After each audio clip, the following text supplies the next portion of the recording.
जरा सोचो 1940 से एक फाइटर पायलट अपने प्लेन के साथ हमारी आज की दुनिया में पहुंच जाए, कितनी अलग लगेगी उसे ये दुनिया। कहानी की शुरुआत होती है मैरियान और उसके सौतेले बेटे एलाइजा से, जो ओहायो शहर के जंगल से होते हुए एलाइजा की बुआ के घर जा रहे थे। हाल ही में एलाइजा के पिता की मौत हो गई थी, जिससे वो बेहद उदास रहता था। मैरियान ने बताया कि बुआ के शहर में एक सुंदर सा जू भी है, लेकिन एलाइजा अपने पिता के बिना कहीं नहीं जाना चाहता था। तभी अचानक बातों बातों में मैरियान गाड़ी मोड़ना ही भूल गई। जैसे ही उसने रिवर्स करके गाड़ी घुमाई तो अचानक जोरदार आवाज के साथ गाड़ी का शीशा चकनाचूर हो गया। उसी पल वर्ल्ड वॉर 2 का एक फाइटर प्लेन अचानक तेजी से उनके सर के पास से गुजरा और थोड़ी दूर जाकर क्रैश हो गया। एलाइजा और मैरियान तुरंत बाहर आए और मैरियान ने पुलिस को फोन लगाया। तभी एलाइजा ने देखा कि कॉकपिट में कोई इंसान था, तो मैरियान ने किसी तरह उस आदमी को बाहर निकाला। उसका नाम था थियोडोर कोल और वो कंट्रोल पैनल पर लगी तस्वीर को लेकर ही बाहर निकला।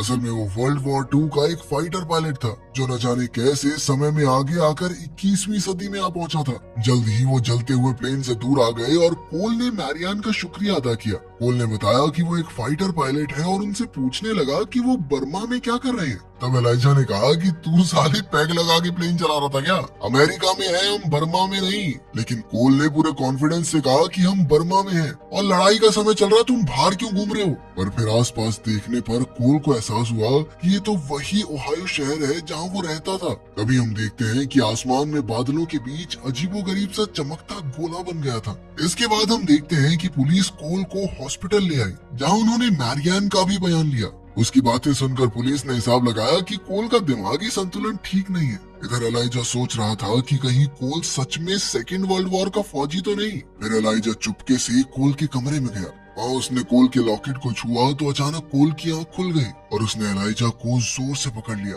कोल ने उससे पूछा कि उसे यहाँ क्यों रखा गया है। एलाइजा ने बिल्कुल सीरियस होकर पूछा कि क्या वो सच में एक फौजी है। असल में कोल को लग रहा था कि वो साल 1941 में है और एलाइजा ने उसे बताया कि इस वक्त साल 2002 चल रहा है। अब कोल को कैसे भी करके यहाँ से बाहर निकलना था, इसीलिए उसने एलाइजा को अपने समय की चॉकलेट देकर उससे मदद मांगी। उसने एलाइजा को शेरिफ सिमंस नाम के एक आदमी से मिलने को कहा। तभी अचानक पुलिस ने बाहर से देखा कि कोल उठ गया था, तो वो जोर जोर से दरवाजा खटखटाने लगे। जैसे ही एलाइजा ने कोल की मदद करने का वादा किया तो कोल ने दरवाजा खोल दिया। फिर पुलिस ने अंदर आकर उसे पकड़ा और डॉक्टर ने उसे इंजेक्शन देके बेहोश कर दिया। फिर घर लौटते हुए एलाइजा ने मैरियान को कोल के बारे में बताया, मगर मैरियान को भी लगता था कि कोल पागल है। पर जब एलाइजा ने उसे कोल की दी हुई चॉकलेट दिखाई तो मैरियान को बड़ा धक्का लगा, क्योंकि ये चॉकलेट तो 30 साल पहले बननी बंद हो गई थी। उसे एहसास हुआ कि इस बात में कोई गहरा राज जरूर है। इसीलिए वो एलाइजा के कहने पर पुलिस स्टेशन में शेरिफ सिमंस को ढूंढने पहुंची, लेकिन उन्हें पता चला कि यहाँ सिमंस नाम का कोई पुलिस वाला नहीं है। तब एलाइजा की नजर वहाँ मौजूद एक पुरानी तस्वीर पर पड़ी, तो उसने देखा कि इसमें कोल भी मौजूद था। फिर उसने चुपके से तस्वीर चुरा ली और बाहर जाकर मैरियान को दिखाई। ये तस्वीर 1938 की थी, पर मैरियान कहने लगी कि हो सकता है कोल के दादा हों।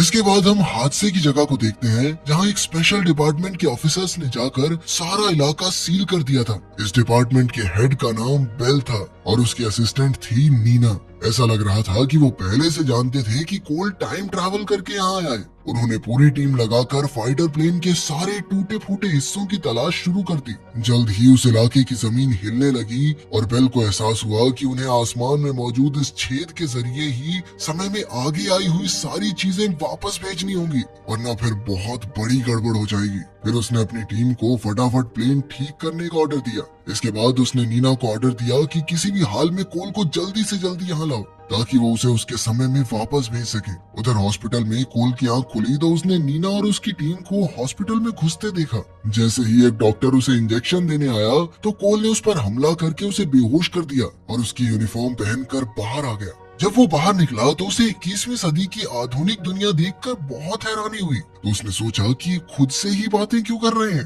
खैर फिर वो एक मोटरसाइकिल लेकर वहाँ से भाग निकला। उधर मैरियान एक पेट्रोल पंप पर पहुंची तो एलाइजा ने यूं ही गाड़ी में मौजूद एक खत पढ़ लिया और उसे पढ़ते ही एलाइजा को धक्का लगा, क्योंकि उसमें लिखा था कि मैरियान एलाइजा को हमेशा हमेशा के लिए उसकी बुआ के यहाँ छोड़ने जा रही थी और उसने मैरियान से कुछ नहीं कहा। फिर जैसे ही वो सड़क पर पहुंचे तो अचानक मोटरसाइकिल पर आ रहा कोल उनकी गाड़ी से टकरा गया उसे देखकर एलाइजा बहुत खुश हुआ और उसने अपनी चुराई हुई वो तस्वीर दिखाकर पूछा कि क्या ये तुम ही हो। कोल ने कहा कि ये मेरी ही तस्वीर है और साथ में शेरिफ सिमंस भी हैं। फिर मैरियान ने उससे पूछा कि वो इतनी जल्दी में कहाँ जा रहा है, जिस पर कोल ने जवाब दिया कि वो अपनी पत्नी पॉलिन से मिलने जा रहा था। तभी अचानक दूर से पुलिस सायरन्स की आवाज आई तो मैरियान कोल और एलाइजा को लेकर भाग निकली। फिर वो कोल के बताए हुए रास्ते पर चलते हुए उसके घर तक आ पहुंचे। घर में जाकर कोल ने पॉलिन को आवाज दी तो एक औरत बाहर आई। फिर उसने मैरियान और एलाइजा को वहाँ देखा तो उसने पूछा कि आप लोग कौन हो। तो मैरियान ने यूं ही बात घुमाकर कहा कि कोल पॉलिन का पुराना दोस्त है और वो उससे मिलने आया है।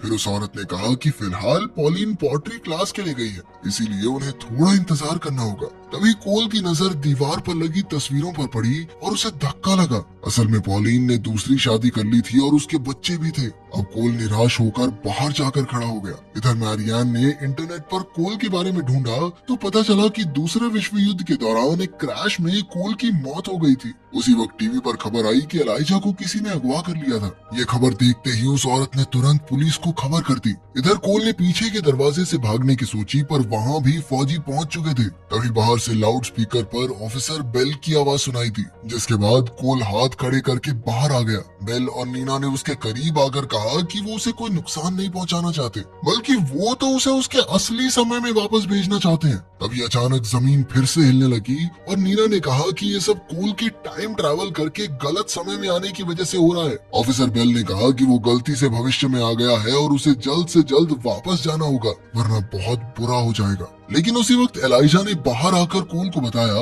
कि 1941 में क्रैश के समय उसकी मौत हो गई थी और जैसे ही वो अपने समय में वापस लौटेगा उसकी मौके पर ही मौत हो जाएगी। इसलिए वो उसी वक्त कोल के साथ गाड़ी में भाग निकला। जल्द ही पुलिस भी उनके पीछे लग गई, लेकिन कोल इस शहर के पुराने रास्ते जानता था, इसीलिए वो एक सुनसान जंगली इलाके में आ पहुंचा। अचानक गाड़ी का टायर पंचर हो गया और वो दोनों पैदल ही आगे निकल पड़े। फिर वो एक नदी किनारे पहुंचे तो कोल ने बताया कि वर्ल्ड वॉर में जाने से पहले उसने और पॉलिन ने आखिरी बार यही डांस किया था। यही उसने पॉलिन को अपने प्यार की निशानी के तौर पर एक लॉकेट दिया था। फिर उसने एलाइजा से अपनी मौत का पूरा सच पूछा। एलाइजा ने बताया कि वो क्रैश के बाद दुश्मन की कैद में मारा गया था। ये सुनकर कोल को लगा कि उसके यहाँ होने से बहुत गड़बड़ी हो रही है, इसीलिए चाहे जो भी हो उसे वापस जाना ही होगा और एलाइजा को उसके साथ नहीं मैरियान के साथ होना चाहिए। मगर तब एलाइजा ने बताया कि मैरियान उसकी सौतेली माँ है और वो तो उसे हमेशा के लिए उसके बुआ के पास छोड़ने जा रही है। एलाइजा ने कहा कि कोल और वो दोनों एक जैसे हैं, क्योंकि उनका इस दुनिया में कोई भी नहीं। और फिर कोल कहने लगा कि देख भाई, मैं यहाँ पॉलिन के चक्कर में आया था, उसने दूसरी शादी कर ली, बच्चे कर लिए, अब मेरा क्या काम यहाँ पे। लेकिन तब एलाइजा ने कहा कि उसे कोल में अपने पिता की छवि दिखाई देती है। फिर उसने बताया कि उसके पिता भी एक फाइटर पायलट थे जो 1 साल पहले अफगानिस्तान में मारे गए। अब वो कोल को भी अपने पिता की तरह खोना नहीं चाहता था। वहीं दूसरी ओर ऑफिसर बेल और उसकी टीम मैरियान को लेकर अपनी वर्कशॉप में पहुंचे, जहां उनके आदमी कोल के फाइटर प्लेन की मरम्मत कर रहे थे। बेल ने कहा कि सिर्फ मैरियान ही उन्हें एलाइजा और कोल तक पहुंचा सकती है, और मैरियान ने कहा कि अगर कोल वापस चला गया तो उसकी मौत हो जाएगी। तब बेल उसे कंप्यूटर के पास ले गया और उसे अलग अलग इलाकों के नक्शे दिखाए जहाँ पर लगातार भूकंप बढ़ते जा रहे थे। ये सब आसमान में खुले उस पोर्टल में से आई हुई चीजों के वापस ना जाने की वजह से हो रहा था। इसीलिए अब कोल को वापस भेजना बेहद जरूरी था, वरना 10 किलोमीटर के दायरे में सभी लोग मारे जाएंगे। ये सुनकर मैरियान को मामले की गंभीरता समझ आई और वो मदद के लिए तुरंत राजी हो गई। फिर बेल, नीना और मैरियान मिलकर एलाइजा और कोल को ढूंढने निकल पड़े। तब मैरियान ने उस पोर्टल के बारे में पूछा तो नीना ने बताया कि वो छेद पूरे 11 घंटे तक खुला रहता है और अब उसके बंद होने में बस कुछ ही समय बाकी है। उधर कोल और एलाइजा पुलिस सायरन से भागते हुए शहर आ पहुंचे थे। जल्द ही हेलीकॉप्टर्स ने उन्हें ढूंढ निकाला और पुलिस ने चारों ओर से उन्हें घेर लिया।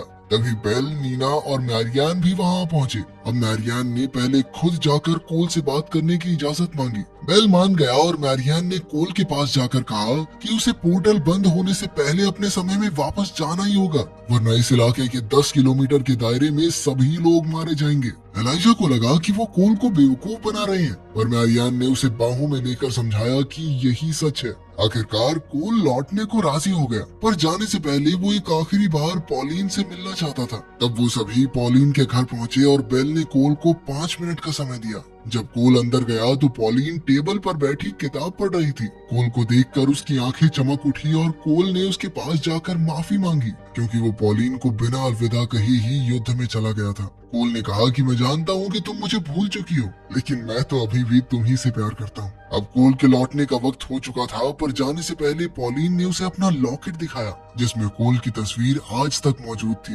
ये देखकर कोल की आंखें भर आई और उसने पॉलिन को एक आखिरी बार डांस करने के लिए पूछा। फिर उन दोनों ने एक दूसरे की बाहों में डांस किया और बेल कोल को लेने आ गया। कोल वापस आया तो एलाइजा और मैरियान उसका इंतजार कर रहे थे। उसका फाइटर प्लेन उड़ान के लिए तैयार था। तभी एलाइजा ने कोल को जोर से गले लगा लिया। इसके बाद कोल ने मैरियान को अकेले में जाकर कहा कि एलाइजा खुद को बहुत अकेला महसूस करता है, इसीलिए उसे बुआ के घर ना भेजकर अपने साथ रखना चाहिए। तब मैरियान ने एलाइजा को देखा और उसे अपने पति का चेहरा दिखाई दिया। कोल ने कहा कि शायद उसके यहाँ आने का यही मकसद था, जिसके बाद मैरियान ने वादा किया कि वो एलाइजा को अपने से दूर नहीं करेगी। अब जाने का वक्त हो गया था, पर अचानक कोल को याद आया कि उसने तो अपनी चॉकलेट एलाइजा को दी थी। उसने एलाइजा से चॉकलेट मांगी तो उसने कहा कि वो तो चॉकलेट खा गया। फिर कोल ने कहा कि इससे शायद कोई फर्क नहीं पड़ेगा। अब कोल सबको अलविदा कहकर अपने फाइटर प्लेन में बैठा और सीधा उस पोर्टल की ओर उड़ान भरी। उसके हाथ में पॉलिन की वही तस्वीर थी।